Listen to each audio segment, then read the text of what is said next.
दिल का हाल सबसे पहले बारी को बताया था। बारी ने मुझे चीट किया और उससे शादी करनी है। मैं तो कभी सोच भी नहीं सकती थी कि मैं यूं अपने पैरों पर खड़ी हूँ। उसकी वजह भी आप ही हैं।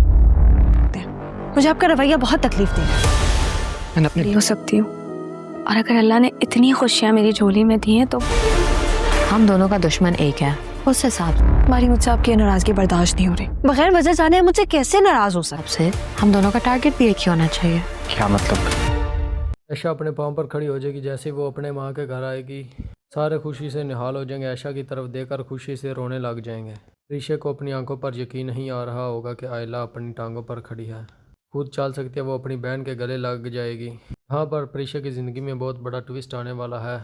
बारी इससे नाराज़ हो जाएगा और प्रीशा को मालूम ही नहीं कि वो इससे क्यों नाराज़ है। वो बार बार बारी से मालूम करने की कोशिश करेगी, तब बारी इसे यही कहेगा कि तुम्हें नहीं मालूम मैं तुमसे क्यों नाराज़ हूँ। लेकिन प्रीशा, ये जब तक तुम मुझे नहीं बताओगे कैसे पता चलेगा। बारी इस वजह से परेशान है कि प्रीशा अयान के ऑफिस में काम कर रही है और अयान अपनी मोहब्बत के बारे में सबसे पहले बारी को ही बताता था। बारी ही वो शख्स था जो उसकी मोहब्बत का गवाह था, और अब जब प्रीशा उसके ऑफिस में काम कर रही है तो उसे ऐसा लगता है कि कहीं अयान उसकी बीवी को उससे ना छीन ले। यहाँ पर अनाया जो कि ये सारे मामलात को समझ चुकी है, अयान के ऑफिस में जाएगी और बोलेगी कि हम दोनों का एक ही दुश्मन है, इसलिए हमें हाथ मिला लेना चाहिए। तुम्हें प्रीशा चाहिए और मुझे बारी, इसलिए हम दोनों को मिलकर ही आगे चलना होगा।